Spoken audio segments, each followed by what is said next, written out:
మొదటి పేతురు చూద్దాం, 4వ అధ్యాయం 7వ వచనం. అయితే అన్నిటి అంతము సమీపమై ఉన్నది. ఈ పత్రిక ఎవరు రాశారు? పేతురు రాశాడు. అన్నిటి అంతము సమీపమై ఉన్నది. అది కరెక్టా కాదా? 100% కరెక్ట్. ప్రతిదానికి అంతం ఉంది. అలాగే ఈ లోకానికి కూడా అంతం ఉంది. నువ్వు చేసే కార్యాలకు కూడా అంతం ఉంది. నేను ఏదో చేసేస్తున్నాను అనుకుంటున్నాను, అది చేసేస్తున్నాను, ఇది చేసేస్తున్నాను, చాలా ఘనమైనది చేసేస్తున్నాను. నీ కార్యములకు అంతం ఉన్నది. Be sure. ఏ ఘనమైన కార్యం చేసినా కానీ దానికి ది ఎండ్ ఈస్ దేర్. దానికి అంతం ఉంది. రాసుకో, నీ డైరీలో రాసుకో. ప్రతి దానికి, ప్రతి వారికి అంతము ఉన్నది. ప్రతి దానికి అంతం ఉన్నది. రైట్. కాగా మీరు స్వస్థ బుద్ధి గలవారై. ఏ బుద్ధి ఉండాలంట? అంతము సమయంలో, ఈ సమయంలో నీకు కావాల్సింది ఏంటంటే సౌండ్ మైండ్, స్వస్థ బుద్ధి, ఆరోగ్యకరమైన మనసు. దేనికి కలవరపడవు. యేసు ప్రభుకున్నంత స్వస్థ మనసు ఎవరికి లేదు. చుట్టూ శత్రువులు, వాళ్ళందరూ ఇష్టం వచ్చినట్లుగా మాట్లాడుతున్నారు. ప్రతి చిన్నవాడు కూడా వాళ్ళు ఇష్టం వచ్చినట్లు మాట్లాడుతున్నారు. ఆయన్ని రెట్టేస్తున్నారు. ఎట్లాగైనా సరే కోపం రప్పించాలని ప్రతి వాడును. దేనికి పని జరిగిన వాడు కూడా నోరు తెరిచేస్తున్నాడు. చివరకు ఆ సిలువ మీద దొంగలు కూడా ఇష్టానుసరంగా మాట్లాడుతున్నారు. నువ్వు రక్షించుకోవయ్యా, మమ్మల్ని కూడా రక్షించు. ఆ సమయంలో ఎంత నిర్మలమైన మనసు, దాన్నే స్వస్థ మనసు అంటారు. స్వస్థ మనసు. నీకు బాడీకి స్వస్థత ఉండొచ్చు, కానీ దేనికి స్వస్థత కావాలి? నీ మైండ్కి స్వస్థత కావాలి, నీ ఆత్మకు స్వస్థత. ఆ సమయంలో ఏం మాత్రం కూడా తోడుకేసలాగకూడదు. నిండు కొండ బడబడలాడదు, అంతేనా? తోడుకేసలాడు. కానీ సగం కొండ ఎలా ఉంటుంది? సగం కొండను తీసేస్తాం అనుకో, నీళ్ళలో ఏమవుతుంది? బడబడలాడుతూ ఉంటుంది. ఈ బడబడలాడే వాళ్ళందరూ నిండు కొండలు కాదు. ఆయనలో అనవసరమైన మాట ఒక్కటి కూడా మనం చూద్దామన్నా చూడం. ఆయన ఆత్మపూర్ణై ఉన్నాడు. శిష్యులు కొంతకాలం తమ ఇష్టానుసారంగా మాట్లాడినారు, కానీ ఎప్పుడైతే ఆత్మతో నింపబడ్డారో వాళ్ళ మాటలు కూడా అట్లాగే తయారైంది. 2వ పేతురు 1వ అధ్యాయం 13వ వచనం. మరియు మన ప్రభు అయిన యేసుక్రీస్తు నాకు సూచించిన ప్రకారము నా గుడారమును త్వరగా విడిచిపెట్టవలసి వచ్చునని ఎరిగి. యేసుక్రీస్తు ముందే చెప్పాడంట పేతురుకి. యేసుక్రీస్తు నాకు సూచించిన ప్రకారము నా గుడారమును త్వరగా విడిచిపెట్టవలసి. నా గుడారం అంటే ఏంటి? పేతురు గారి యొక్క శరీరం. ఈ శరీరాన్ని విడిచిపెట్టవలసి వచ్చిన సమయం వచ్చింది. ఏ సమయం ఇది? అంతము. పేతురు గారికి అంతం దగ్గర అయ్యింది అని యేసుప్రభు చెప్పాడు. అంతమయ్యే పరిస్థితిలో మీరు అంతమైపోవాలి. ఆ టైంలో మీ మాటలు ఎలా ఉంటాయి? మీలో ఎవరైనా అంతమైపోతారు రేపు ఎల్లుండో అంటే ఏం చేస్తారు? పిల్లల్ని పిలిచి, అరే బీరువాలో ఆఖరు షెల్ఫ్లో ఇంటికైతేలు ఉంటాయరా, అది మీరు పంచుకోండి, ముగ్గురు పంచుకోండి. తర్వాత ఒక బ్యాంకు, కొత్త బ్యాంకు వచ్చింది, ఆ బ్యాంకులో బుక్కు సూర్లో పెట్టాను. ఇవి డబ్బు గురించి మాట్లాడతారు, ఆస్తి గురించి మాట్లాడతారు, ఇక రకరకాలుగా మాట్లాడతారు. కానీ ఈయనేం మాట్లాడుతున్నాడు? నేను ఈ గుడారంలో ఉన్నంత కాలము ఈ సంగతులను జ్ఞాపకం చేసి మిమ్మును రేపుట న్యాయమని ఎంచుకొనుచున్నాను. అది మేము రేపుట న్యాయం. రేపు ఏమవుతుందో నీకు తెలియదు కనుక నీ జీవితం ఏపాటిది ఇంతలో కనబడి అంతలో మాయమైపోద్దని మీకు రేపాలని చూస్తున్నాను. నాకు అంతం దగ్గరికి వచ్చేసింది. మరి మీరేమీ రేపుతారు? ఎవరు ఈ పిల్లలతో ఏం మాట్లాడతారు? దేవుని ఆత్మతో మాట్లాడుతున్నాడు. నేను మృతి పొందిన తర్వాత కూడా మీరు నిత్యము వీటిని జ్ఞాపకము చేసుకొనున్నట్లు. నేను చనిపోయిన తర్వాత కూడా నా మాటలు మీరు జ్ఞాపకం చేసుకోండి. స్వస్థ మనసు కలిగి ఉండండి. మనం పిల్లలకు నేర్పించవలసినది ఇష్టం. వాళ్ళు దెబ్బలాడుకుంటారు. వాళ్ళు ఈ మాట మాట్లాడకూడదు, ఆ మాట మాట్లాడవచ్చు. స్వస్థ మనసు గురించి మాట్లాడాలి వాళ్ళకి. రెచ్చగొట్టకూడదు. కొంతమంది పిల్లల వల్ల దెబ్బలాడుకుంటారు. అంత బుద్ధి లేని వాళ్ళు ఎవరు? చాలా బుద్ధి లేనితనం అది. పిల్లలు కొట్లాడుకుంటే ఎవడైతే ఎవడు కొట్టేశాడు, ఆ దెబ్బలు తిన్నవాడు వాళ్ళ నాయన తీసుకొస్తాడు. వాళ్ళ నాయన ఈ అవతల వాళ్ళ నాయన వాళ్ళ అమ్మ జుట్టు కొట్టుకుంటూ ఉంటారు. పిల్లలు ఎలాగైనా కొట్టుకుంటారు, ఏదైనా చేసుకుంటారు, గిల్లి గజ్జలు. దాని కొరకు నువ్వు దెబ్బలాడుకోవడం ఏంటి? దాని కొరకు దెబ్బలాడుకొని అనేక సంవత్సరాలు మాట్లాడుకోరు. ఆ పిల్లోడు కొట్టేశాడు మా కుర్రోడిని అంటారు. అక్కడ చిన్న కుర్రోడు కన్నా కొట్టాడు, దానికి నీవు ఎందుకు ఊర్చుకోలేకపోతున్నావు? ఆడెవడు పిల్లోడు నీ పిల్లోడు కొట్టాడు, దానికి ఎందుకు తొందరపడిపోతున్నావు? పిల్లోడు కొడితే ఎందుకు హృదయంలో దాచుకుంటున్నావు? అది నా పిల్లని కొట్టేసి ఆ పిల్లకి బుద్ధి లేదు. అది చిన్నపిల్ల, దానికి బుద్ధి లేదని నువ్వు శత్రుత్వం పెంచుకుంటే ఎట్లా? నీ అంతం ఎప్పుడో తెలియదు కనుక ఎలాగుండాలి నువ్వు? స్వస్థ మనస్సు అంటే ఏ మాత్రం కల్మషం లేని మనసు. ఒకవేళ నువ్వు అప్పులతో చచ్చిపోతే ఆ పిల్లలు ఎక్కడికి వెళ్తారు? భార్య ఎక్కడికి వెళ్తుంది? మొదటి రాజుల గ్రంథంలో ఒక శిష్యుడు ఏం చేశాడు? అప్పులతో చచ్చిపోయాడు. అతడు విధవరాలు అయిపోయింది, ఇద్దరు కొడుకులు ఉన్నారు. మరి ఎక్కడికి వెళ్ళింది ఆమె? ప్రవక్త దగ్గరికి వెళ్ళి. ఎలాగా చనిపోతారో తెలుసుకోకుండా అకస్మాత్తుగా నువ్వేం చేస్తున్నావంటే ఏదో నీ ఇష్టానుసారంగా వాళ్ళు తిట్టడం, వీళ్ళు తిట్టడం, ఏదో నీవు ఇతరుల మీద ఆయుషం పెట్టుకు చచ్చిపోతే నువ్వు క్షమాపణ అడగడానికి టైం ఉండదు. ఎవరితో మాట్లాడటం లేదు, ఇంకా బుద్ధి రావడం లేదు నీకు. ఈ రాత్రి మాట్లాడు. ఎందుకు మాట్లాడు? పలానా ఒక ఆమెతో మాట్లాడను. ఎందుకు మాట్లాడు? ఈ రాత్రి చేస్తే ఏమనుకుంటున్నావు? నీ ఇష్టమా? నీ జీవితం నా ఇష్టం అనుకుంటానికి వీల్లేదు. నువ్వు సచ్చే సమయంలో అందరితో సమాధానంగా ఉన్నాడు. అందుకే అంటున్నాడు, ప్రేమ గురించి మాట్లాడుతున్నాడు, సహనం గురించి మాట్లాడుతున్నాడు, స్వస్థ బుద్ధి గురించి మాట్లాడుతున్నాడు. మీలో ఇదే జ్ఞానం అంటే. ఈ రాత్రి నేను చస్తే నేను పరలోకానికి వెళ్ళగలనా? డబ్బా కూరలు చెప్తున్నాను. నీ హృదయం ఎలాగ ఉంది? అంతము సమయంలో ఎలాగ ఉండాలి నేర్పిస్తున్నాడు అతను. 1 పేతురు 4వ అధ్యాయం 7వ వచనం. అయితే అన్నిటి అంతము సమీపమై ఉన్నది కాగా, అన్నిటి అంతము సమీపమై ఉన్నది గనుక మీరు స్వస్థ బుద్ధి గలవారై ప్రార్థనలు చేయుటకు మెలకువగా ఉండుడి. ప్రార్థన చేయడానికి మెలకువగా ఉండండి. ఇప్పుడు యేసుప్రభు యొక్క అలవాట్లు, యేసుప్రభు ఏం చెప్పాడో గెత్సెమనే వనంలో పేతురికి ఇప్పుడు సరే అయ్యాడు. మళ్ళీ అదే ఇతరులు చెప్తున్నాడు. గెత్సెమనే వనంలో నిద్రపోతున్నప్పుడు యేసయ్య వచ్చి ఏం చేశాడు? పేతురిని ఒకటేసాడు, లేపాడు. ఇంకా నా కొరకు ఒక గడి అయినా నువ్వు ఉండలేవని గద్దించాడు. మళ్ళీ ఇప్పుడు పేతురు సరి అయిపోయి ఇతరులను గద్దిస్తున్నాడు, ఆ సంఘాన్ని గద్దిస్తున్నాడు. మెలకువగా ఉండండి. మెలకువగా ఉండండి ఎక్కడ నేర్చుకున్నాడు? ఎవరి దగ్గర నేర్చుకున్నాడు? యేసయ్య దగ్గర నేర్చుకున్నాడు. ప్రార్థన చేయండి అని యేసుప్రభు దగ్గర చూశాడు. యేసుప్రభు ఏం చేసేవాడు? మార్కు సువార్త 1వ అధ్యాయం ఏం చేసేవాడు? యేసుప్రభు 35వ వచనం, ఆయన పెందల కడనే లేచి. ఎప్పుడు లేచేవాడంట? మీరు ఎప్పుడు లేచుతున్నారు? పెందల కడనే లేచి. చాలామందికి అలవాటు లేదు.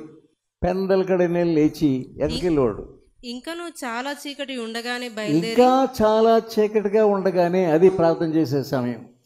సోమరులు 7 గంటలు లేస్తారు, కానీ క్రైస్తవులు సోమరులు కాదు. పెందలగడనే ఇంకా చీకటిగా ఉండగానే అరణ్య ప్రదేశంకు వెళ్ళి. ఎక్కడికి వెళ్ళేవాడు? అరణ్య ప్రదేశం. అది ఆ స్థలం ఏర్పాటు చేసుకున్నాడు. నువ్వు ఒక స్థలం ఏర్పాటు చేసుకో, ఎవరు డిస్టర్బెన్స్ లేకుండా. నేను 4 గంటలు లేచి హైదరాబాద్లో నా భార్యతో 1 గంట ప్రార్థన చేసిన తర్వాత మాయమైపోయి ఉన్నది. ఇంకా నీ పనులు నువ్వు చూసుకో అనేసి నేను కొండ మీదకి వెళ్ళిపోయేవాడిని. అక్కడ 3 గంటల వరకు ప్రార్థన చేసుకునేవాడిని. అంటే 9 వరకు ప్రార్థన చేసుకున్నాను. ఇక ప్రార్థనలో ఏమీ జ్ఞాపకం రాదు. అక్కడ ఎక్కడో ఒక పైన కొండ మీద శిఖరం మీద అన్ని దేశాల కొరకు ప్రార్థన చేయటం నాకు నేర్పించి, కమ్యూనిస్ట్ దేశాల కొరకు, మహమ్మదీ దేశాల కొరకు, హిందూ దేశాల కొరకు, ప్రతి దేశం కొరకు ఎంతో శ్రద్ధతో అక్కడ జనాభా ఎంతమంది ఉన్నారు, ఎలా ఉన్నారు, క్రైస్తవులు హింసించే దేశాల మీరు తెలుసుకోవాలి. కమ్యూనిస్ట్ దేశాల గురించి రాసుకో, రష్యా గురించి రాసుకో, తెలుసుకో, చైనా గురించి తెలుసుకో, ప్రార్థన చేయి. ప్రతి దీవి కొరకు ప్రార్థన చేయి. ఉదయకాలం దేవుడు నీకు అనేకమైన తలంపులు ఇస్తాడు, ఉన్నతమైన తలంపులు ఇస్తాడు. పెందల గడే లేచి ఆయన ప్రార్థన కొరకు వెళ్ళి ఈ దినాల్లో మీకు తెలుసు చర్చిల మీద అటాక్ జరుగుతుంది. అటాక్ అంటే అర్థమవుతుందా? దాడి జరుగుతుంది. అలాగే పాస్టర్ల మీద ఏం జరుగుతుంది? అటాక్. మరి ఎంత ప్రార్థన చేయాలి? ఒక్కొక్కరి కొరకు ఎంత ప్రార్థన చేయాలి? ఊరిని వాళ్ళ గురించి వీళ్ళ గురించి మాట్లాడుకొని ఏం ప్రయోజనం లేదు. ర్యాలీ తీసి ఏం ప్రయోజనం లేదు. ఇంకా రెచ్చిపోతారు. ర్యాలీలు తీసి ఏం ప్రయోజనం లేదు. ప్రతి ఒక్కొక్కరి కొరకు ఎవరైతే అనవసరమైన మాటలు మాట్లాడుతున్నారో వాళ్ళ కొరకు ప్రార్థన చేయి. ఊరిని సెల్ ఫోన్ పెట్టుకొని రోల్ చేసుకుంటూ కూర్చోకు. ఈ సోషల్ మీడియా ఏమన్నది, వాళ్ళు ఏమన్నారు, వీళ్ళు ఏమన్నారు, టైం వేస్ట్. నీ స్వస్థ మనసు కలిగిన వాడేవైతే దాని గురించి ఊరికి వాళ్ళతో మాట్లాడి అంత మానేసి స్వస్థ మనసుతో అందరి కొరకు ప్రార్థన, టీవీ సోషల్ మీడియా కొరకు ప్రార్థించి ఊరినే మీరు వాళ్ళని వీళ్ళని ఇలా కొట్టేశారు, వాళ్ళు కొట్టేశారు, ఇదంతా అనవసరం మీకు. అది యేసు ప్రభువే చెప్పాడు. ఏం చెప్పాడు? మత్తయి సువార్త 24వ అధ్యాయం. నేనేం చెప్తానంటే మత్తయి 24 చదువుకోండి, 25, 24. అలాగే లోక 21వ అధ్యాయం చదువుకోండి. ప్రతి వారు ఈ దినాల్లో మీరు చదువుకోవాల్సినటువంటి వాక్యాలు. ఇదంతా మామూలు జరగవలసిందే. ఏదో కొత్తగా మీరు పొట్లాడని అవసరం లేదు. యేసు చెప్పాడు, ఇలా జరుగుతుంది, అంత్య దినములలో ఇలా జరుగుతుందని ముందే చెప్పాడు ఆయన. 6వ వచనం చూడండి, 24:6. మరియు మీరు యుద్ధములను గూర్చి లాస్ట్ డేస్లో జరిగేది ఏంటంటే యుద్ధములను గూర్చి, యుద్ధ సమాచారములను గూర్చి వినబోదు. ఎక్కడ చూసినా యుద్ధాలు, యుద్ధ సమాచారం, యెరూషలేము మీదకు దాడి చేస్తున్నటువంటి పరిస్థితులు, ఇవన్నీ ముందే రాశాడు ముందే చెప్పాడు యేసయ్య. యుద్ధాలు, యుద్ధ సమాచారాలు. రైట్. మీరు కలవరపడకుండా చూచుకొనుడి, ఇవి జరగవలసి ఉన్నవి గాని అంతము వెంటనే రాదు. 8వ వచనం. అక్కడక్కడ కరువులను భూకంపములను కలుగును. ఏం జరుగుతుంది? కరువులు, తర్వాత ఇంకోటి ఏంటి చెప్పండి? పెద్ద పెద్ద భూకంపంలు వస్తాయని ఆల్రెడీ చెప్పాడు ఆయన. కంగారు పడతామండి, ఏదో అదేమి కొత్త న్యూస్ ఏమి కాదు. నువ్వు కొత్తగా వింటున్నావు, నువ్వు కొత్తగా ఉందేమో. బైబిల్ చదువుకున్నవాడికి ఏది కొత్త కాదు, అన్నీ తెలిసినవన్నీ. ఇలా జరుగుతుంది, ఇలా భూకంపాలు వస్తాయి, పెద్ద పెద్ద భూకంపాలు వస్తాయి. చూసుకోండి, మీరు కంగారు పడిన అవసరం లేదు. ఏదో అయిపోయిందండి. మీరు స్వస్థ బుద్ధి గలవారే సిద్ధంగా ఉండండి. ప్రతి వారి కొరకు నువ్వు ప్రార్థించి ఎవరిని గురించి నిరుత్సాహపడదు. 9వ వచనం. అప్పుడు జనులు మిమ్మును శ్రమల పాలు చేసి ఏం చేస్తారంట? నిజమే, ఎవరినో కొట్టి చంపేశారు. ఇది కొత్త కాదు. నువ్వు కొత్తగా డిబేట్ చేస్తావేంటి? కొత్తగా డిబేట్ చేస్తారేంటి? అసలు ఆల్రెడీ యేసు ప్రభు ఏం చెప్పాడో అదే జరుగుతుంది. అప్పుడు జనులు మిమ్మును శ్రమల పాలు చేసి చంపెదరు. ఉందా లేదా? ఇప్పుడు జరిగింది ఇదే కదా. నువ్వు కొత్తగా చెప్తావేంటి? ముందేమో శ్రమల పాలు చేస్తారండి.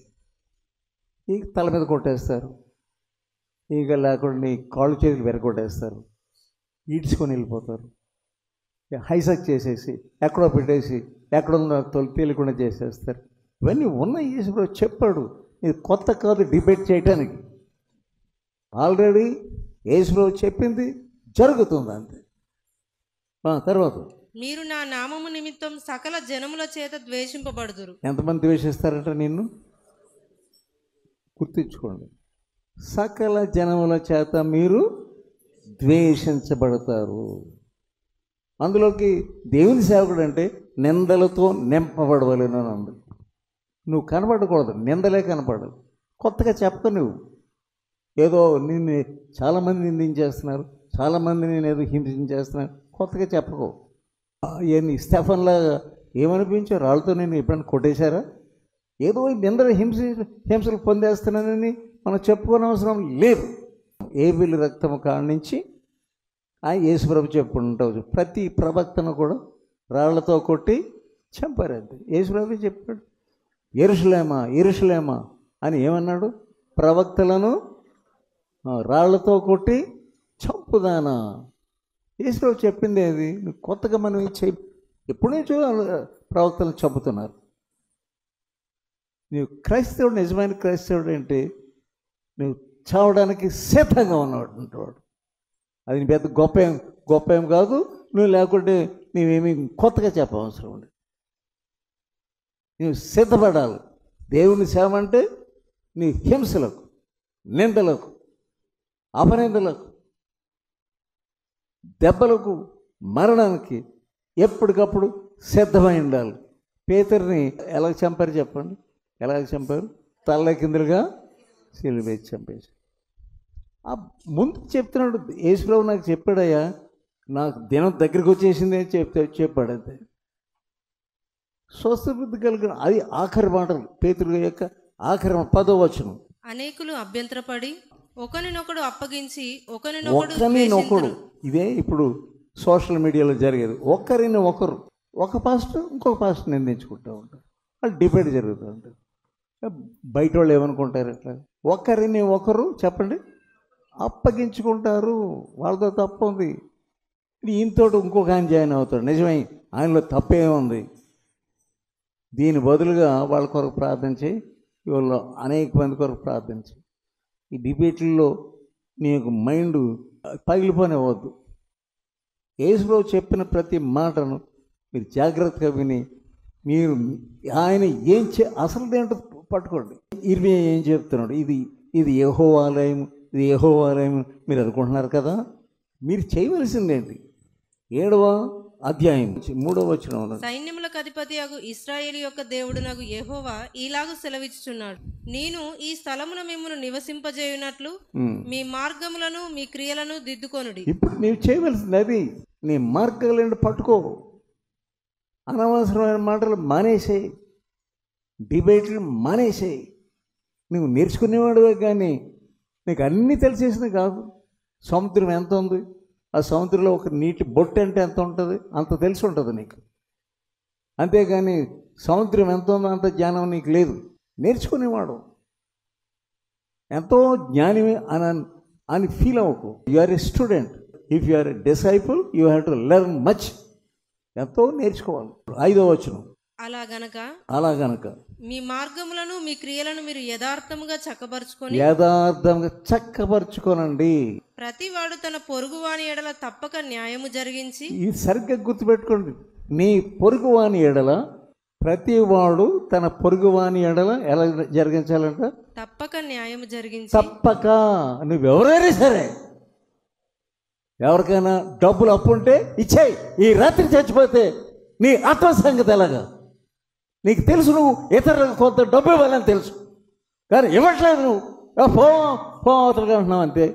న్యాయం లేకుండా, ప్రేమ లేకుండా, న్యాయము లేదు, ప్రేమ లేదు, ఇష్టం వచ్చినట్టుగా ఉంటున్నావు. నువ్వు బయటికి నువ్వు ఎలా కనపడుతున్నాడు? చాలా న్యాయవంతుల్లా, నీతిమంతుల్లా కనపడుతుంది. వాక్యం తెలియదా నీకు? ఇది యెహోవా ఆలయం, ఇది యెహోవా ఆలయం అని చెప్తున్నావు. న్యాయం ఉందా నీలో? పొరగాని వాడికి ఇవ్వాల్సిన ఇచ్చేసావా? లేదా ఆపుతావు? డబ్బు అంటే ఆపేస్తావు అంతే. ఎవరైనా నీకు డబ్బులు ఇవ్వాలంటే పీకట్టుకుంటావు అంతే. నువ్వెవరికైనా ఇవ్వాలంటే పోవతలుగా అంటావు. ఏంటిది అంతాను? అది నీకు స్వస్థ మనసు నీకు లేదు. ఎంతకాలం స్వస్థ మనసు? నీకు జ్ఞానం రావట్లేదు. ఈరోజు చేస్తే నా సంగతి ఏంటి? కొంతమంది విధవరాళ్ళని బాధ పెట్టేవాళ్ళు ఉన్నారు. కొంతమంది బైబిల్లో ఉంది, విధవరాళ్ళని బాధ పెడతారట. వాళ్ళకి ఇవ్వాల్సింది ఇవ్వకుండా చూద్దాం చూద్దాం చూద్దాం చూద్దాం తర్వాత చూద్దాం. ఇప్పుడు డబ్బులు లేవు. ఎంతకాలం అంటే వాళ్ళకి డబ్బులు లేవని? నిజంగా లేవు. నీకు సత్యము జరిగించాలి, న్యాయము జరిగించాలి, ఇతరుల జాలి పడాలి, అవసరమైతే వాళ్ళకి కావాల్సి కొంత ఇవ్వాలి. అది పోయి ఇవ్వవలసింది ఇవ్వకుండా నువ్వు ఏంటి చేస్తున్నావు? దేవుడు చూడట్లేదు నీ హృదయాన్ని. దేవుని యొక్క హృదయాన్ని నువ్వు ఏం చేయగలవు? ఆయన మార్చగలవా? నేను ఏమనుకుంటున్నాడు దేవుడు అని దేవుడు నీతో మాట్లాడడం లేదా? నువ్వు 2 గంటలు ప్రార్థన చేయి, నువ్వు రాత్రంతా ప్రార్థన చేయి, దేవుడు నీ మాటలు అంటాడు. దేవుడు దుఃఖపడుతున్నాడు. వృద్ధులైపోయిన వాళ్ళకి న్యాయమే చేకూర్చున్నాం. న్యాయం చేకూర్చడానికి బదులుగా అన్యాయం చేస్తూ ఉంటాం. మరి నీ మైండ్ ఎక్కడికి వెళ్తుంది? నీ మైండ్ నీకేం చెప్తుంది? నీతో దేవుడు మాట్లాడాలి కదా. జకరియా గ్రంథం 12వ అధ్యాయం 10వ వచనం. దావీదు సంతతి వారి మీదను యెరూషలేము నివాసుల మీదను కరుణ నొందించు ఆత్మను, విజ్ఞాపన చేయు ఆత్మను నేను కుమ్మరింపగా వారు కరుణ నొందించు ఆత్మ ఉంటేనే స్వస్థ బుద్ధి. కరుణ కలిగినటువంటి ఆత్మ నీకు లేనే లేదు. బలమైనటువంటి మొండి ఆత్మ ఉంది నీలో, కఠినమైన హృదయం ఉంది నీలో. కఠిన ఆత్మను ఈ రాత్రి తీసే. ఎందుకంత కఠినత్వం ఎందుకు నీకు? కరుణ నొందించు ఆత్మ. ప్రేమించడం అంటే ఎక్కువ ప్రేమించు. నీకు ఏమి లేకపోయినా సరే అవతల వాళ్ళని నీకు ఇవ్వవలసింది ఇచ్చేసే, వాళ్ళకి ఇవ్వవలసింది ఇచ్చేసారు. ఎంతమంది ఇతరుల సొమ్మును మీరు దాచుకొని భయపెడుతున్నారో నాకు తెలియదు. దేవుడు నేను భయపెట్టబోతున్నాడు ఏమనుకుంటున్నావు? నువ్వు భయపెడితే భయపడిపోయారు సరే, నిన్ను దేవుడు భయపెడితే ఎక్కడికి వెళ్తావు నువ్వు? 2 నిమిషాలు సరిపోదు నిన్ను భయపెట్టాలంటే. ఎంతకాలం ఇతరులు భయపెట్టడం? అది నీతియా? అది న్యాయమా? అది కరుణ? దుష్టాత్మ. నీవు దుష్టాత్మతో నింపబడి ఉన్నావు, దయగల ఆత్మతో నింపబడలేదు. కానీ ఉద్యోగం అంటే ఏంటంటే నిన్ను కరుణ నిందించే ఆత్మ నేను తాకినప్పుడు నీవు పశ్చాత్తాపడతావు. ఎంతకాలం ఇతరులను ఏడిపించావో వాళ్ళ ఎదుట నువ్వు పశ్చాత్తాపడతావు. దావీదు సంతతి వారి మీద, యెరూషలేము వారి మీద కరుణ నొందించు ఆత్మను, కరుణ నొందించు ఆత్మను, విజ్ఞాపన చేయు ఆత్మను విజ్ఞాపన చేస్తావు. ఆ విజ్ఞాపనలో కరుణ ఉంటుంది, కన్నీరు ఉంటుంది, జాలి ఉంటుంది. అయ్యో ఎంతవరకు నేను వాళ్ళకి ఇవ్వాల్సిన డబ్బు ఇవ్వలేదే, ఎంతమంది మీరు మోసం చేస్తున్నారు, ఇతరులను మోసం చేస్తున్నారో నాకు తెలియదు. తీసే రాయి వంటి హృదయం తీసివేయి. దేవుడు బయట పెట్టకముందే దేవుడు ప్రతి దాన్ని బయట పెట్టబోటానికి సమయం వచ్చింది. భక్తి అనే ముసుగులో దర్శనమనేవు, దక్కుంటున్నామనేవు, అన్యాయం సొమ్ము తీసుకోవద్దు. శాపం అది, అది నీకు శాపం. ఒకవేళ ఎప్పుడో నువ్వు కొంత డబ్బు తీసుకున్నావు, గుర్తు పెట్టుకొని చేసాయి. అది మారు మనసు అంటే. తిరిగి మారు మనసు పొందు. యోవేలు గ్రంథం 2వ అధ్యాయం 28వ వచనం. తరువాత నేను సర్వజనుల మీద నా ఆత్మను కృమ్మరింతును. సర్వజనుల మీద, అందరి మీద నా ఆత్మను కృమ్మరించదను. మీ కుమారులను మీ కుమార్తెలను ప్రవచనములు చెప్పుదురు. నీ కుమారులు నీ కుమార్తెలు ప్రవచనములు చెప్పుదురు. మీ ముసలివారు కలలు కందురు. మీ ముసలివారు కలలు కందురు. మీ యవనులు దర్శనములు చూతురు. నీ యవనులు ఏం చేస్తున్నారు? ఇప్పుడు దర్శనములు చూస్తున్నారా? సినిమాలు చూస్తున్నారా? సెల్ ఫోన్కి అలవాటు అయిపోయారా? మీకా గ్రంథం 7వ అధ్యాయం 19వ వచనం. ఆయన మరలా మన యందు జాలిపడును. ఒకప్పుడు జాలిపడ్డాడు నీ మీద. ఆయన ఎంత జాలి గలవాడంటే మరలా జాలిపడ్డానికి చూస్తున్నాడు. ఆయన దాన్ని ఆసరా చేసుకొని ఇష్టం వచ్చినట్టు ప్రవర్తించు. నన్నేం చేయలే, అది నీ ఉద్దేశం. నీకు టైం ఇస్తున్నాడు దేవుడు. ఆ టైం ప్రకారం పశ్చాత్తాపడు, తగ్గించుకో. మరలా మన యందు జాలిపడును, ఇంకా మన దోషములను అణిచివేయును. చూడండి ఆయన ఎంత జాలి గలవాడు. మన దోషములను అణిచివేయును. ఎవరి దగ్గర అనేది గుర్తు చేసుకో. 1 రూపాయి కూడా ఇతరులకు అచ్చి ఉండవద్దు. నాకు తెలియదాన్ని మర్చిపోయినట్టుగా నటించుకునేవు. ఎందుకు నువ్వు ఆశీర్వాదం పొందలేకపోతున్నావు? ఎందుకు అజ్ఞానం పట్టుకుంది? ఎందుకు చీకటి పట్టుకుంది? ఎందుకు దయ్యం పట్టుకుంది? నీకు వెలుగుతోత పట్టుకుందా? ఎవరెవరికి ఏ మనిషికి రూపాయి ఇవ్వాల్సి వచ్చినా గుర్తు చేసుకో. దేవుడు గుర్తు చేస్తాడు. నాకు గుర్తు చేశాడు ఎవరెవరికి ఎంతెంత ఇవ్వాలి. కళలో లిస్ట్ ఇచ్చాడు నాకు. ఏ వస్తువు ఎవరికి ఇవ్వాలి? మరి నీ మారుమనసు అంటే అర్థం ఏంటి? నాకేం తెలియట్లేదు. ఇంకా నువ్వు కష్టపెడతానే ఉన్నావు, ఇవ్వాల్సిన వాళ్ళకి ఇవ్వడం లేదు, బాహాటంగా ఇవ్వడం లేదు, తెలిసి ఇవ్వడం లేదు. ఏం హృదయం అనేది? ఏం హృదయం? బడదేరిపోయిందా నీ హృదయం? అయినను వాగ్దానం ఉంది, కరుణ నిందించు ఆత్మ, జాలి గలి ఆత్మ నీ మీద పంపిస్తానంటున్నాడు అని. ఇంకా వారి పాపములన్నిటినీ సముద్రపు అగాధంలో నీవు పడవేతువు. వాగ్దానం ఏంటి చెప్పండి? ఎన్ని పాపములు చేసినా నువ్వు ఒప్పుకొని సరి చేస్తే, ఎంతకాలం నువ్వు చేసినటువంటి ఈ అజ్ఞానమైన పనిని సముద్రంలో పడేస్తాడట. అవివేకము, అంధకారం, అజ్ఞానము, కఠినత్వం, సాతాను హృదయం, దీనంతటిని ఆయన సముద్రపు అగాధంలో పడవేయడానికి సిద్ధంగా ఉన్నాడు. ప్రభువా, నాలో ఉన్న కఠినత్వం తీసివేయని ప్రార్థించి. డబ్బు అనేటప్పటికి నీ హృదయం కఠినమైపోతుంది. డబ్బు చేసేది అదే. The love of money is root cause of all sins. అనాపేక్ష సమస్త కీడులకు, నీకే కీడు. అపోస్తుల కార్యములు యేసుప్రభు ఏం చెప్పాడు చూద్దాం. 1వ అధ్యాయం 8వ వచనం. అయినను పరిశుద్ధాత్మ మీ మీదికి వచ్చినప్పుడు, పరిశుద్ధాత్ముడు మీ మీదకి వచ్చినప్పుడు మీరు శక్తి నొందుతారు గనుక, మీరు శక్తి పొందుతారు. మీరు యెరూషలేములోను, ఆ శక్తి తగ్గించుకునేటట్టు చేస్తుంది. నీవు బాగా నిటారుగా నిలబడి ఉన్నావు, నన్ను ఎవడేం చేయలేడు అనుకుంటున్నావు, కానీ ఆయన శక్తి ఏం చేస్తుందంటే తగ్గించుకునేటట్టు చేస్తుంది. ఎవరికైతే ఇవ్వాలో నన్ను క్షమించమ్మా అని వాళ్ళకి ఇవ్వాల్సిన డబ్బులు ఇచ్చేస్తావు. ఈ లోటు నువ్వు కలిగి ఉన్నావు, కానీ లేనట్టుగా నటిస్తున్నావు. ఎవరికి ఎంత ఇవ్వాలో జ్ఞాపకం చేసుకోండి. ఈ రాత్రి ₹1 కూడా ఎవరికి వచ్చి ఉండవద్దు. బైబిల్ ఏముంది? ఎవరికి ఏమీ అచ్చి ఉండవద్దు, ఎవరికి అప్పు ఉండవద్దు, ప్రేమ తప్ప.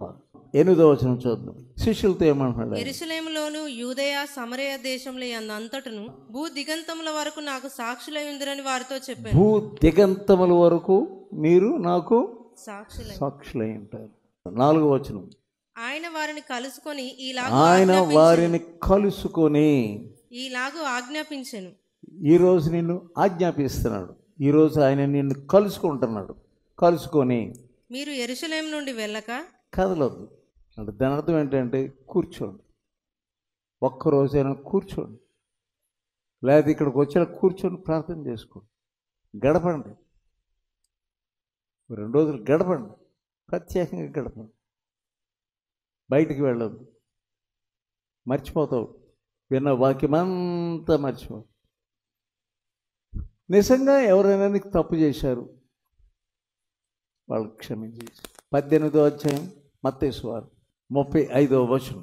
మీలో ప్రతి వాడును తన సహోదరుని హృదయపూర్వకంగా క్షమింపని ఎలా క్షమించాలి? హృదయపూర్వకం. నా పరలోకపు తండ్రి ఆ ప్రకారమే మీ ఎడల నా పరలోకపు తండ్రి నిన్ను క్షమించాడు. ప్రతి వారిని క్షమించడం నేర్చుకోండి. పోనీ ఇప్పుడైనా నేర్చుకోండి. ఆయన అందరికి అర్థమయ్యేటట్టు చెప్పాడు యేసయ్య. ఒకడేమో అవతల వాని అప్పు ఎంత అప్పు క్షమించాడంట ఒకడిని. వాడికి ఇంతే అప్పు ఒకడు వచ్చి ఉన్నాడు. ఒకడు ఒక యజమానుడేమో ఎంత అప్పును క్షమించేశాడు. ఇంకొకడేమో వీడు ఇంతే అప్పు ఉన్నాడంట, దాని కొరకు చెరసాలలో వేశాడంట, గొంతుకు పట్టుకున్నాడంట.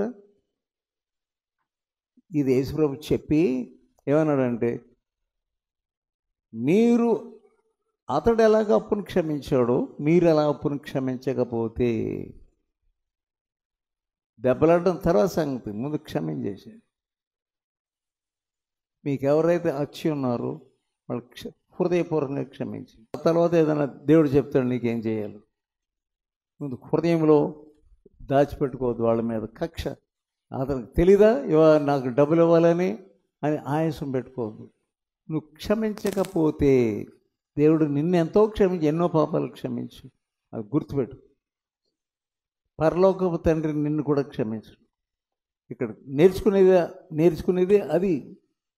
1 పేతురు 4వ అధ్యాయం 7వ వచనం. అయితే అన్నిటి అంతము సమీపమై ఉన్నది కాగా. మళ్ళా చూసుకోండి, అన్నిటి అంతము, నీ అంతము, అతని అంతము దగ్గరికి వచ్చేసి ఎప్పుడేమైపోతుందో తెలియదు.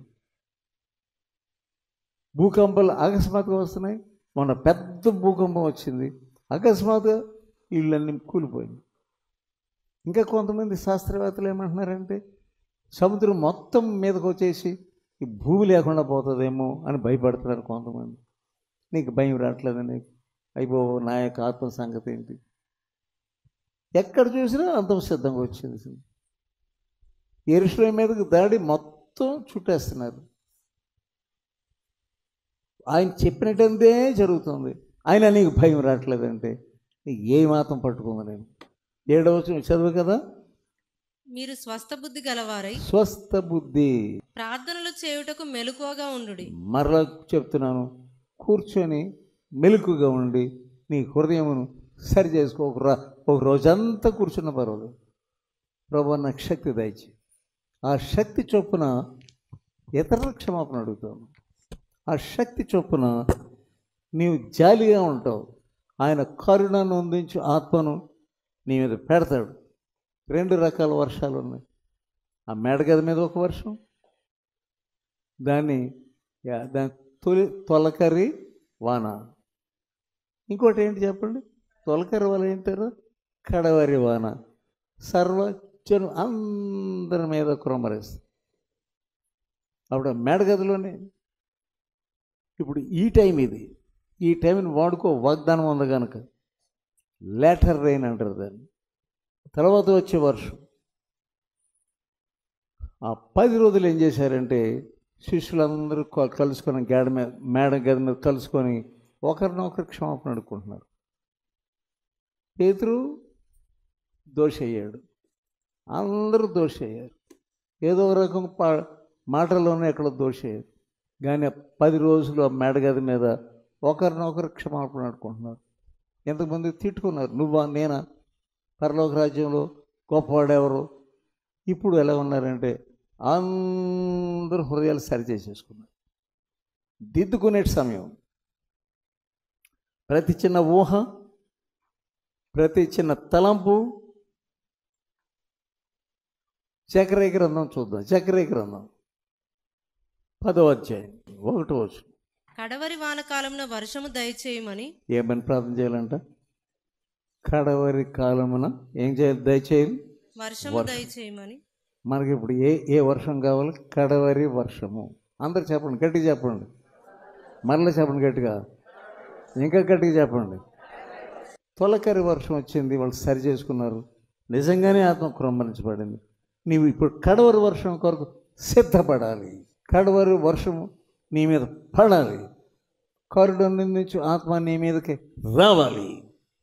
మత్తయి సువార్త 18వ అధ్యాయం 1వ వచనం. ఆ కాలమున శిష్యులు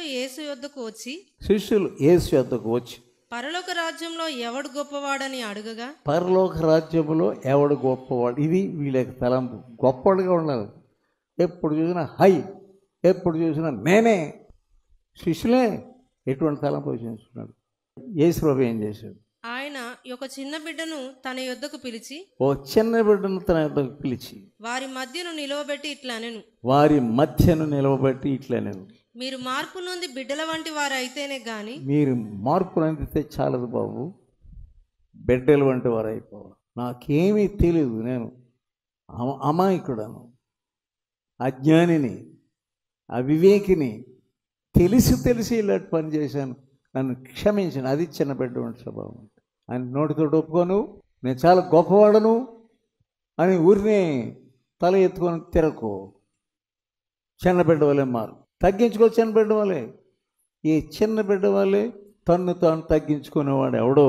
మీరు మార్పు నొంది బిడ్డల వంటి వారు అయితేనే గాని పరలోక రాజ్యంలో ప్రవేశింపరని మీతో. పరలోక రాజ్యంలో మీరు ప్రవేశింపరు, అది గుర్తుంచుకోండి.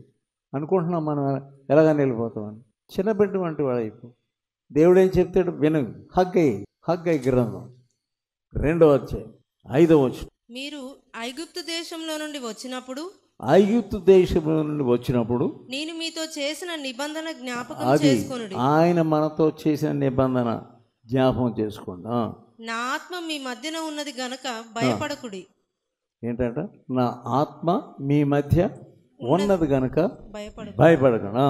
మరియు సైన్యములకు అధిపతియగు యెహోవా సెలవిచ్చినదేమనగా, ఇక కొంతకాలము ఇంకొక మారు ఆకాశమును భూమిని సముద్రమును నేలను నేను కంపింపజేతును. ఇప్పుడు కంపించబోతున్నాడు. He will shake everything. He will shake your house. He will shake your family. నీ కుటుంబాన్ని కదిలించబోతున్నాడు. నిన్ను కదిలించబోతున్నాడు. సంఘాన్ని కదిలించబోతున్నాడు. నువ్వు ఏమేమి అనుకుంటున్నావు అన్ని కదిలించి అవతల పడేస్తాడు అంతే.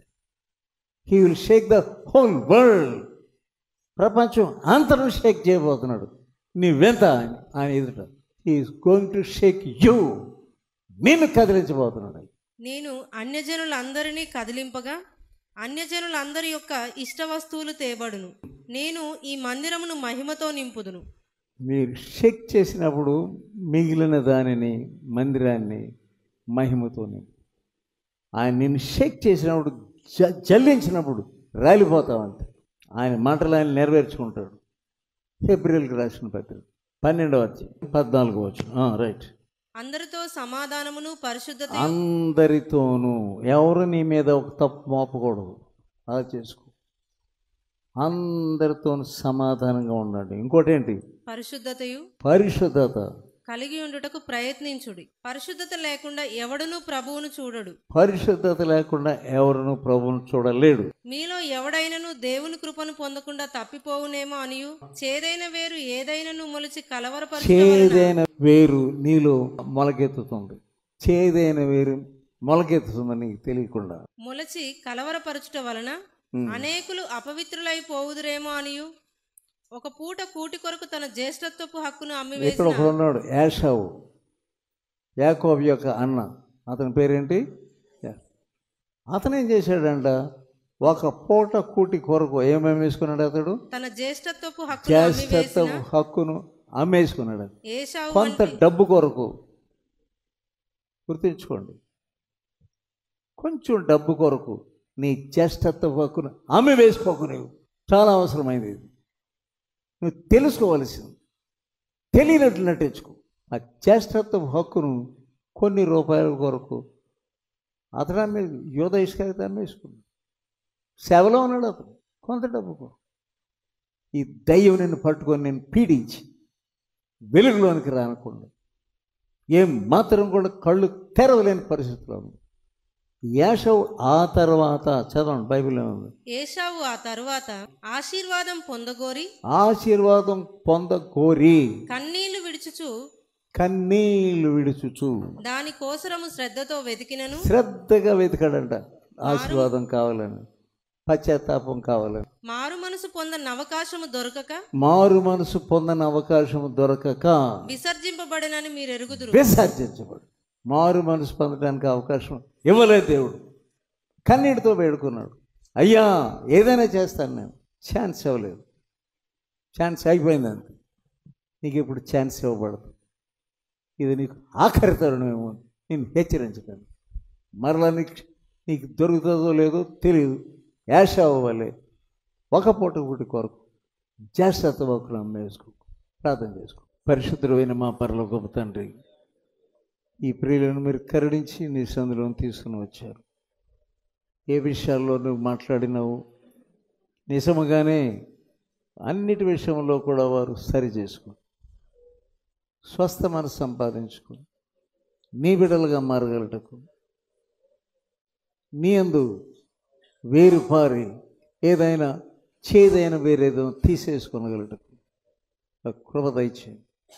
కరుణను నుంచి ఆత్మ వారి మీద పంపించాలని మీరు కోరుతూ ఉన్నారు. కడవరి వర్షం కొరకు ప్రార్థన చేసుకోమంటున్నారు. ఏం మాత్రము వెనకాడక తమ జీవితం సరి చేసుకునే కృపను వారికి దయచేసి దీవించమని యేసు అతి పరిశుద్ధ నామమున వేడుకొంచున్నాం తండ్రి. ఆమేన్. తండ్రి, కుమార, పరిశుద్ధాత్మల శక్తి మీ అందరికి తోడుగా ఉండను గాక. ఆమేన్.